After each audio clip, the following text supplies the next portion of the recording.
ada hubungannya dengan yang tadi, bahwa kita disebut-sebut oleh Nabi, berarti kita dicintai oleh Nabi, berarti Allah juga akan mencintai kita karena Nabi Muhammad SAW mencintai kita.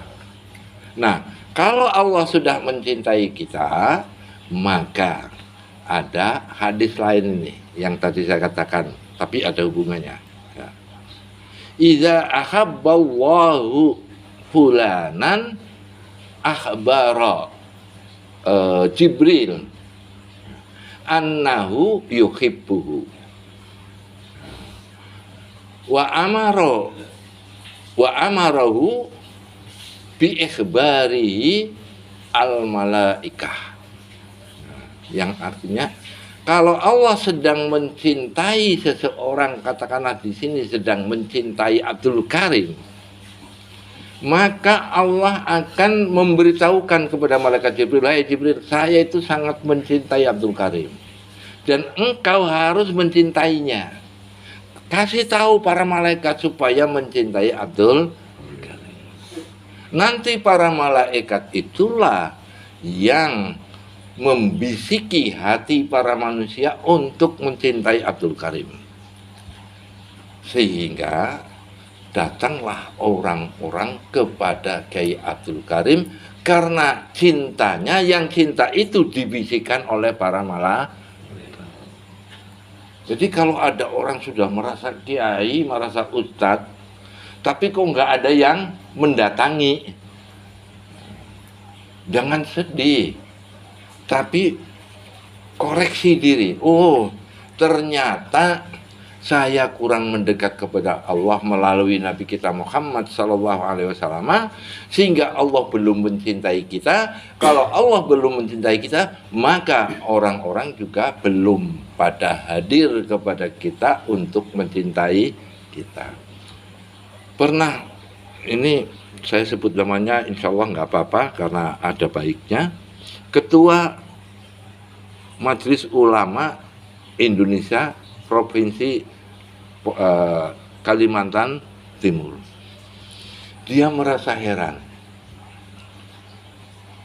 mengadakan Maulid Nabi di masjid sebelah rumah.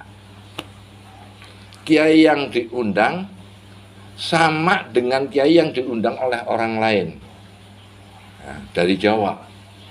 Dia sangat berharap masjidnya banyak yang datang. Ternyata yang datang cuma sedikit, ratusan. Sementara ketika diundang yang lain ribuan. Kenapa ya? Orangnya sama tapi kok yang datang beda. Oh, mungkin kurang undangan enggak kelupaan lah. Ini Ketua Majelis Ulama mengadakan pengajian kan segala sesuatunya udah dipersiapkan. Tapi yang datang cuma ratusan. Makanan itu udah istilahnya mambrah-mambrah. Sementara ketika yang lain sampai kekurangan makanan karena yang datang bludak. Nah, saya katakan kepada beliau, yang mendatangkan umat ke suatu pengajian itu adalah Allah Subhanahu wa taala. Walaupun kita berusaha keras, kalau Allah tidak berkehendak, bisa jadi yang diundang pada lupa. Bisa jadi ada hujan. Bisa jadi ada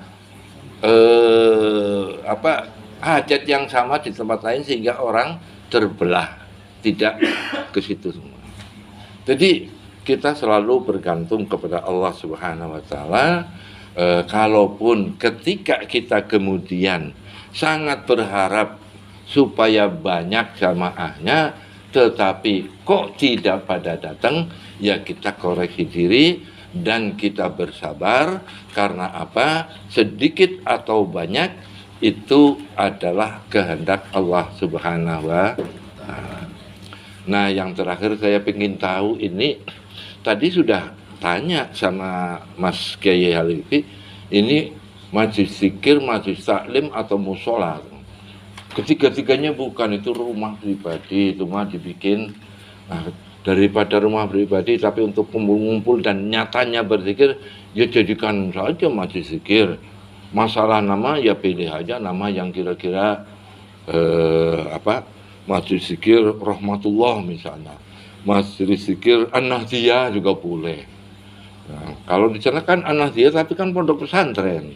Nah, di sini nanti majelis zikir an-nahdiyah misalnya semacam itu. Kenapa harus ada nama? Nama itu penting karena nama itu adalah harapan dan doa kita kepada Allah Subhanahu wa taala. Nah, kemudian saya kira ada kaitannya kalau ini ingin berkembang, yaitu pertama, langkah pertama membuat nama, yang kedua kemudian sering diadakan kegiatan, terutama ya karena saya amalannya adalah mujahadah salatul umi, ya terutama mujahadah salatul umi. Kalau merasa bahwa nggak usah, saya mau amalan yang lain aja, ya silakan. Karena apa? Saya itu sering mengibaratkan semua amalan itu bagaikan obat. Nah, obat yang biasa untuk mengobati sakit raga, kalau amalan untuk mengobati sakit yang ada di dalam hati. Nah, orang pusing saja yang biasa pakai Bodrek, kemudian memakai Paramek, nggak mempan. Yang biasa Paramek, kemudian pakai apa lagi itu? Ya misalnya Panadol, nggak mempan. Kenapa ya? Karena ada kecocokan di dalam antara penyakit dengan obat itu. Maka di dalam beramal juga gitu. Kalau yang sudah biasa beramal la ilaha illallah 165 kali, merasa cukup dengan itu sudah dekat dengan Allah, ya sudah, itu diamalkan terus karena memang sudah cocok. Ya, kita nggak perlu kemudian setiap amalan kita ijazah sana, ijazah sini.